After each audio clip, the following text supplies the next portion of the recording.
welcome everybody. This is the first time, this is the first episode of a new podcast I'm doing. I'm gonna get into that one day, but this podcast is geared for veterans and business leadership and things like that. So um, I'm talking a little bit off the top of my head, but I'm just going to introduce my first guest. His name is JJ Hardy. He's a leadership coach. He served 18 years in the Army, right? You said Yes, the Army? Army.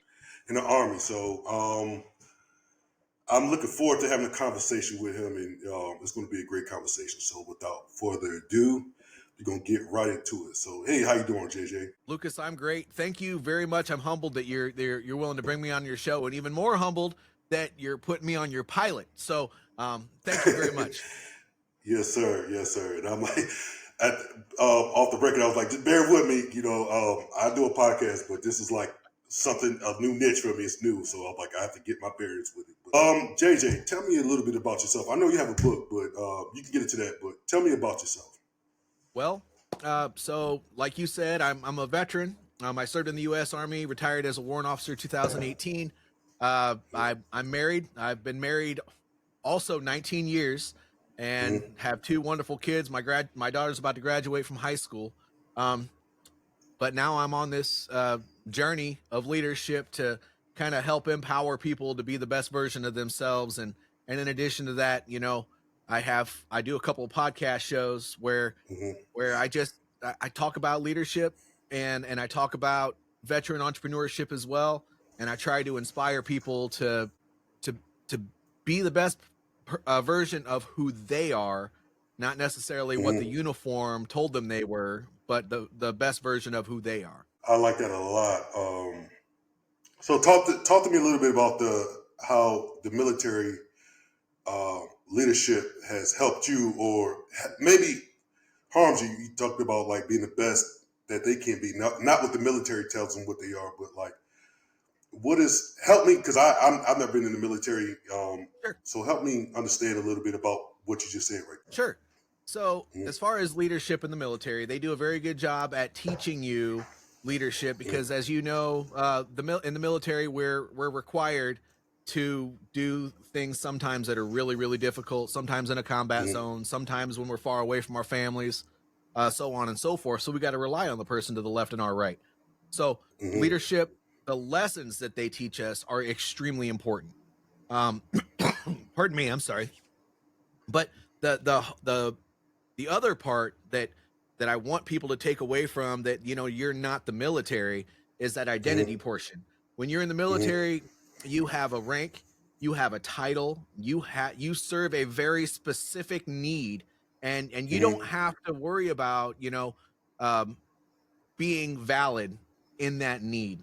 You Mm-hmm. people are always sent to you. You know what you're going to do. You wake up in the morning, you do exercise, you take an hour and a half off, you show up, you do your job, and then you end at about 5 o'clock or maybe 10 o'clock. It just depends on what the mission requires that day.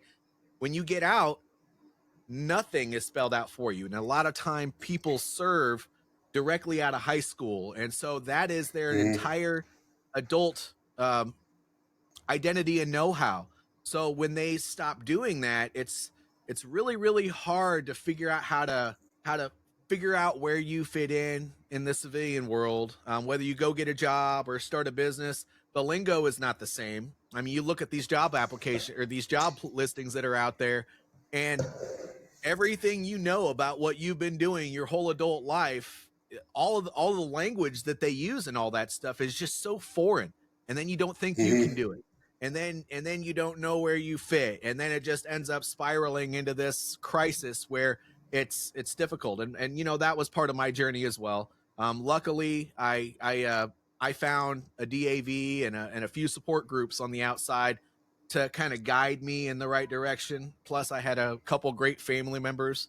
One of them just passed, but you know, people that got helped me in that journey. So I believe that after the military, community is so important to getting us where we need to be. Yeah, I always say community is everything to me. I have a couple communities, like I said, shared off the camera. I am in a wheelchair, so I seek those disability communities. just to just to see that I can do it. Representation matters sometimes. So like if I see somebody doing something that's in a wheelchair, I'm like that gives me the confidence.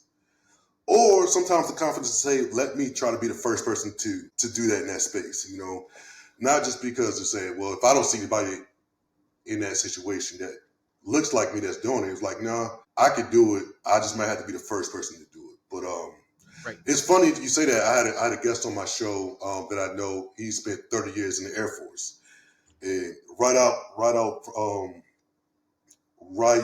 of high school. So that's all he knows military. That's it. You know what I'm Everything. saying?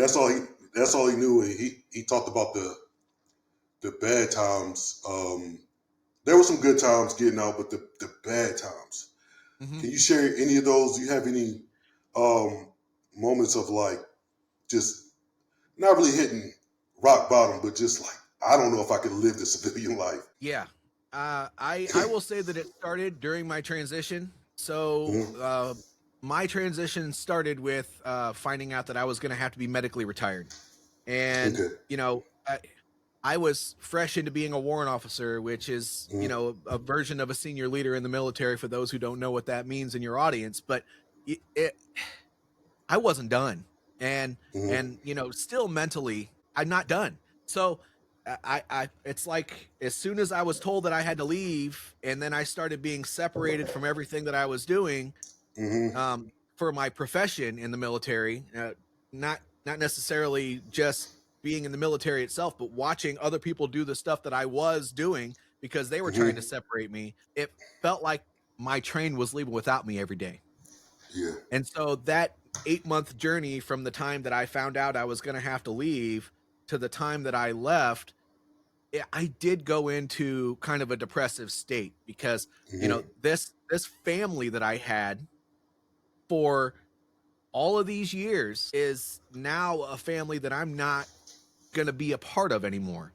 Mhm. And then once I was out and we moved away from Alaska, which is where my final duty station was, to Virginia, I really struggled with that. I did get to the point where my dizzy spells and stuff were starting to get worse.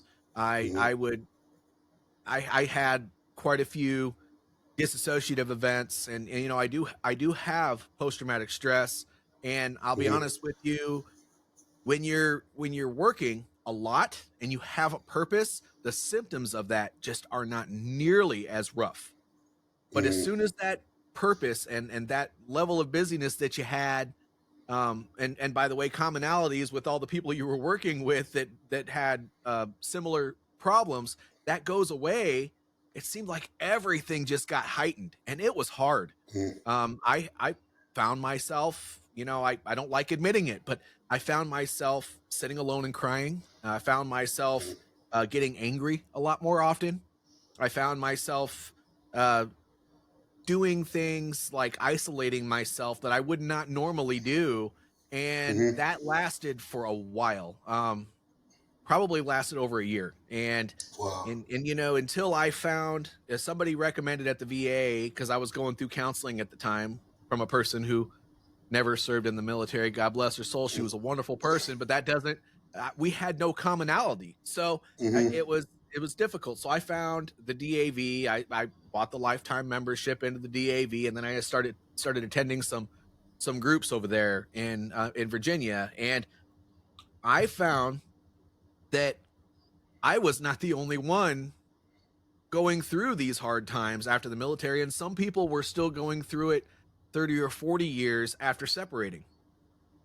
And that was very interesting to me. And so when people would Mhm. go around the room and start sharing their story, I felt a connection there. It was like, oh my Mhm. gosh, I finally somebody that I can talk to about this that actually understands. And though that didn't completely help what I was going through, it gave me an outlet. And I slowly Yes. started improving from there. Now after working a couple jobs, that was hard too. Working in a place where you kind of speak a different language, and your experience is completely different from someone else, even though you're put in charge of them, and you don't know the job that you're leading. but Mm-hmm. everyone there expects you to know, and so you instead of knowing everything, you have to find somebody that is on your team that can help you Mm-hmm. lead these things, because without those specific people on your team, you would probably make the entire infrastructure of your team fall apart. And doing that at one place, then another place, and then finally one more place before I decided to stop and do these things on my own, because I found that most civilians, and I can't say all, but most civilians, they don't have the opportunities for professional development that the veterans had, that I grew up with, and it was a Mm-hmm. real big missing link. And so I said, I know how to do that. Hell, I've been doing that my whole adult life. That's one thing that I can do. Thank the Mm-hmm. Lord, you gave me a sign. I'm going to jump off and I'm going to go do it. So that's what I'm doing now. Leadership. So let's talk about leadership. And Let's talk about leadership. so like what sparked this wanting to lead people? You may have said it just now before, but like, is there like more specific reason or event? Yes. The last company I worked for, not going to name the Mm, company, not going to name any that's names fine. in the organization, uh, Hmm. but my boss, he was also a fellow veteran, and Hmm. I had the unique opportunity to help this organization. It was a growing organization, nationwide organization, and they were just getting bigger Hmm. and bigger and bigger. Well, one struggle that they were having is that they would promote new managers into their positions, and then those people would fall on their face. Hmm. They didn't have mentorship, they didn't have coaching, they didn't have guidance. They had, well, you were a really, really good uh, employee, Hmm. so now you're going to go on and you're going to be a really, really good manager. Well, that model doesn't always work. And by the way, Yes. not all employees, as good as they may be, even want to be a Hmm. manager.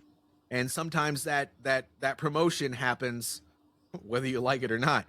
And so what I did is I helped create a new manager program in that organization, and our retention numbers for the new managers, it grew significantly. It actually, in the first year that it was implemented, it increased our manager retention numbers by about 60%. And so they were going to make a position for this, and I said, well, I would love to have that promotion and take that position and just keep on doing that for my full-time job instead of what I'm doing. And Okay. they said, absolutely. And they gave it to somebody else with a master's degree. So I Oh. said, you know what, I think I should do this on my own. Had that conversation with my boss, also a fellow veteran, and he said, Hmm. and he encouraged me. He said, JJ, if they're not going to hire you to do it, you should go do this for other organizations. And I did. Yes, So sir. that's Hmm. what kind of got me to where I am now. And it does, and it's not because I'm this new, unique, wonderful expert in Hmm. leadership or anything like that. It's just that me, just like a lot of other veterans that are out there that serve their whole career a whole career on active duty, we were groomed to be able to do this sort of a thing. And it came easy to me because it was something that I had done. Let me see. My first leadership position was in 2007, and then I moved four more times after that. So I had done that four times Hmm. in every position that I was assigned to. I mean, we're expected to do it. It's part of our job. So it was just something that I was able to do. Yeah, I like that. Um, you said that every employee. I mean, you could be great as you are as an employee. You may not be. First of all, they may not want it, but like it doesn't always equate in being a leader. So, how do you look at somebody and say that's a great employee, but that they're not leadership material? Well, if they're wanting to do it, I Hmm. think they are leadership material. Leadership Okay. can be trained. You Hmm. know, it requires a certain mindset and a certain set of qualities. Primarily, that quality is now you're not just on the ground doing the work. Now Hmm. you are required to take your wants and needs and put them to the side and make sure now that everybody on your team's wants and needs are put before your own. And Okay. if you can do that, and if you can be taught how to kind of develop that mindset, because even as children going into adults, we're more selfish than we should be, and that's just natural. Mm-hmm. But when you don't have to worry about just yourself anymore, you need to be told what the differences are, and how you need to be looking at things day to day, so that you just know what to expect, and then have somebody guiding you through that process. And all that guidance needs to be is regular conversations. It's not rocket science. It's not Mm-hmm. something that you need to be brilliant to adapt. It just takes time, patience, and regular conversations from somebody who has had to go through the same thing before. And without that, I would say not every new manager is going to fail, but I would say that there are going to be a lot of them that do, because they're in the military. We have this saying called, when you're thrown into something new that you've never had to do before, that you have to learn baptism by fire. Well, Mm-hmm.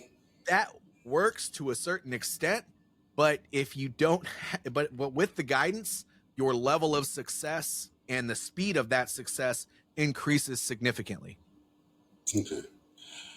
That's good because I was in my mind, and I don't know if this is a military thing, but I was like, you kind of have to be born with them leadership qualities. Like, Yep.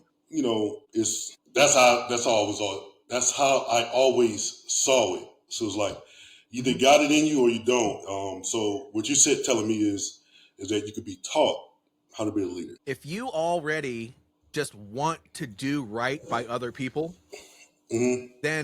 then leadership can be taught, it can be developed, and you can be just this wonderful human being in Mm-hmm. an organization that just makes stuff happen. That's cool. And you talked about failing. Some leaders will fail. Like, what are some common mistakes of being a leader? Like, what are some common mistakes that leaders make sometimes?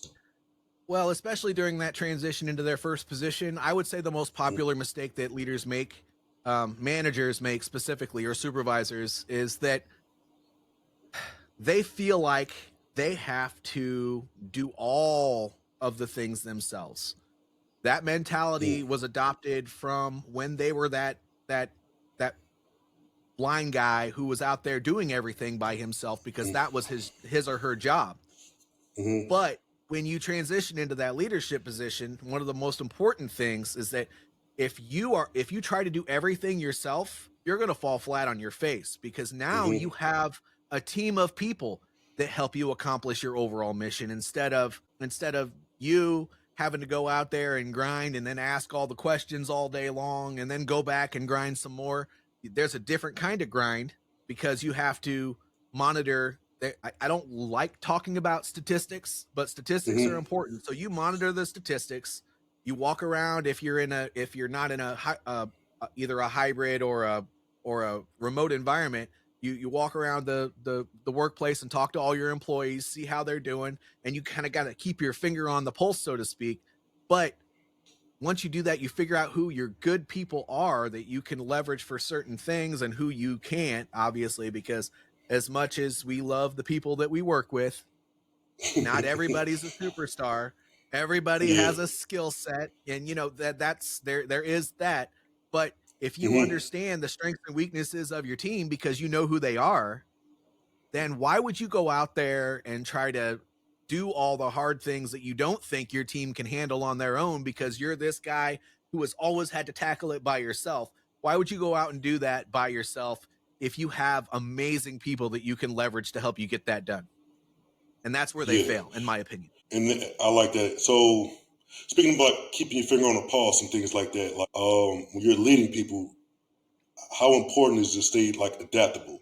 In this world where different have maybe different ages, how do I adapt to somebody in their 40s or adapt to like even cultures and like that adaptability? How is it important to be adaptable but still stay true to yourself? Well, it's important to be adaptable. I mean, that's not Mm-hmm. just being a leader. I mean, it's important to be adaptable in everything that you do. Mm-hmm. Um, the world is changing. The world is always changing. If you're in a good environment at work, the work environment is always changing. So if you're that person that thinks that you're going to continue doing the same thing over and over and over again, I mean, I believe Albert Einstein called that the definition of insanity. So Yeah. that just doesn't work. Having that open mind is that part of adaptability that is the most important, because if you're willing to listen to the people that are pushing things down and kind of understand what they're trying to do, and then help your teammates understand that things will change, we just need Mm, to figure out how to make those things happen. Then that's, gosh, that there's no more important skill than that. But that is not done through just keeping people in the blue, and then when it's time to execute, telling them and making them adapt in the moment. No, that's through regular conversation, mm, and helping them grow and develop over time as employees as well. Because if you're that guy who leads from the office and then just throws things down your employees' throats, that only works for so long. Eventually you're going to lose them, and they're just going to only take what you have to say with a grain of salt. You can't influence anybody by just throwing them under the bus all the time. yeah, yeah. Like I said, I work for Walmart, and I want to. I probably shouldn't even say the name, but I've worked in retail, and I've seen some cool leaders. I've seen some not so great leaders.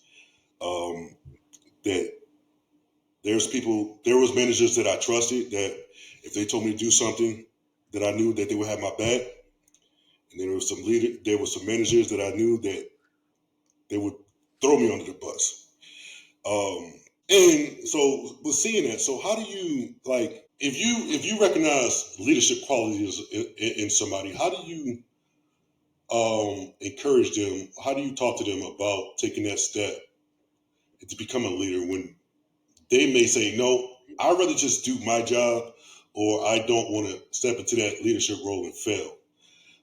Maybe also like get into their head and like believe that they just don't have what it takes to be a leader. Well, it's not a matter of having what it takes. If somebody has a core belief that Hmm. this is the only thing that they want to do, and then they want to be left alone, sometimes that's difficult. But I Hmm. usually, if I truly believe in somebody, and I try to have a growth conversation. So if they Hmm. say, I really don't want to do that, or I don't think I'm ready for that, or I don't think that's for me, or whatever the case may be, I'll ask them, well, what is for you? what Hmm. what is your next step after stocking shelves, or what is your next step after driving a forklift, or whatever the case may be? Hmm. Do you want to grow from that, or is this something that you see yourself doing forever? If they answer, this is what I see myself doing forever, I might just I'm not going to sit there and poke the bear all day long, but I will ask Hmm. them, hey, look, if that's truly for you, that's great. But if not, I would love to help you get to that next level. And if that's something you're interested in, I'm always here. And by the way, this is not the last time I'm going to say this to you. Yes. Yeah. Um, Now I have a question about mentors. I know you have mentors, people that you look up to. How Yep. important how important is that to have those people in your lives for advice and just to bounce ideas off and in turn be that mentor to somebody else? Well, you know, there's no easy way to say this, but I will Mm-hmm. say that if you feel like you're that person that can just do everything without any guidance from anyone else, you're ignorant. Mm-hmm. And, you know, I'm not just calling anybody who's listening to this an ignorant person, but the idea that you are just the only person that's good enough to do whatever you think is needs to be done, that idea is ignorant. There's Mm-hmm. always a better way. There's always somebody who has risen above what you're doing to do bigger and better things. There's always somebody out there that's perfected what you're doing already. And thinking that your ideas are the most important, that's just, it's a mentality that has no growth. And so to for the person who wants to learn, wants to grow, wants to do bigger, better things all the time, having a coach and a mentor in your life is super important. Michael Jordan failed Mm-hmm. many more times than he succeeded, and he's got all kinds of championships under his belt. Mm-hmm. But he had a coach for almost every area of his practice for being a basketball player. Now, not everybody agrees with sports and stuff like that, but with that in mind, how much better could you be? Do you want to be more than just a good leader, or do you want to be a champion? That's really what the difference between somebody who does it alone and somebody who has a coach or a mentor is. Yeah, it's funny that you bring up, Michael Jordan. I just looked at a podcast about Kobe Bryant. Reggie Miller was talking about he was, giving him some lessons and he was showing him some MJ moves and things like that. And he was like, that bro used those moves on me that I taught him in practice in the NBA Finals.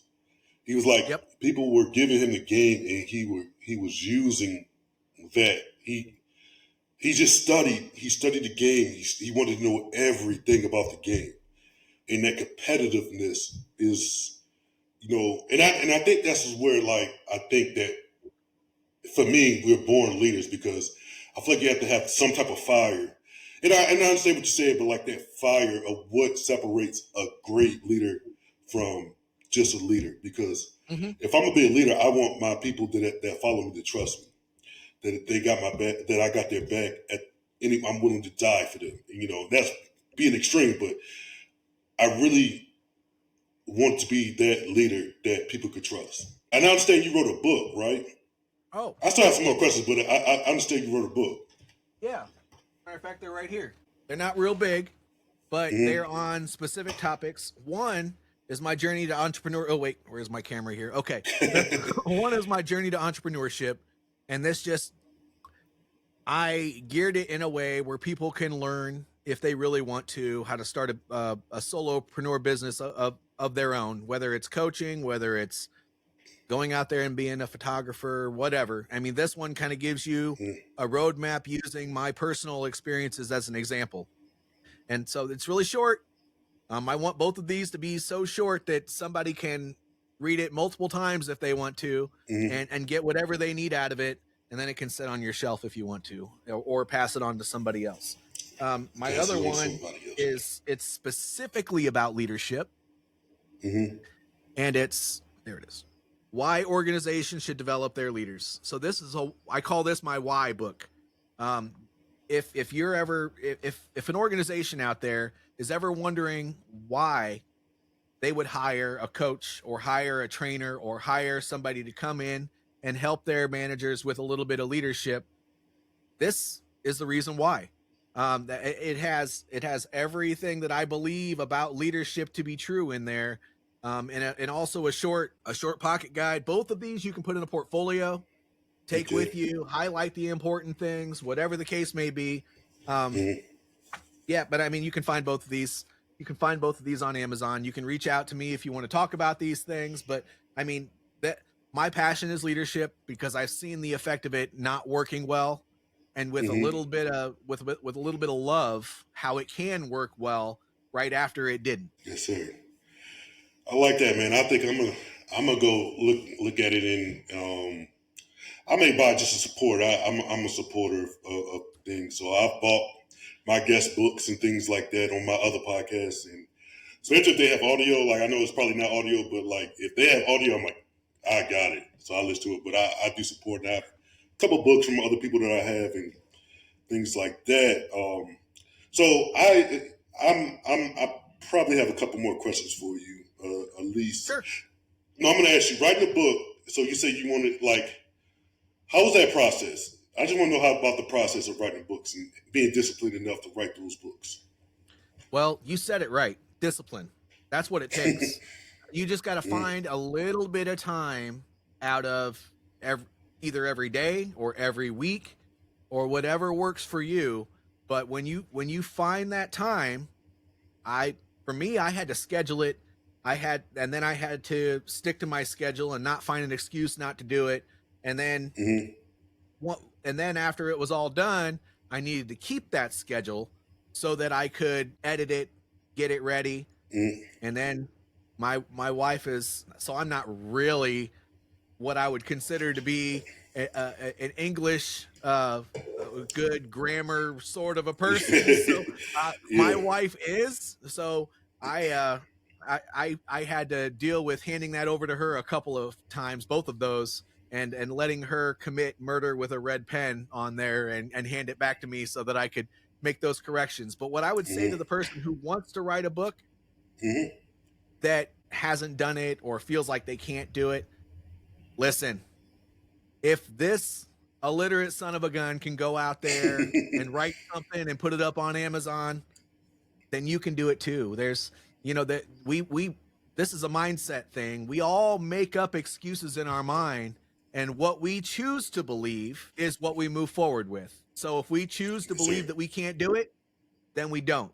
If we choose to Yes, believe sir. that we can do something, well, and then we'll try it, and then somebody will tell us how horrible it is to do that, and then we'll give up on it. But if you believe that they're wrong and that you believe you can still do it, stick to your own vision. Back Mm-hmm. to the leadership conversation, Lucas. In the military, they taught me that leaders have three attributes.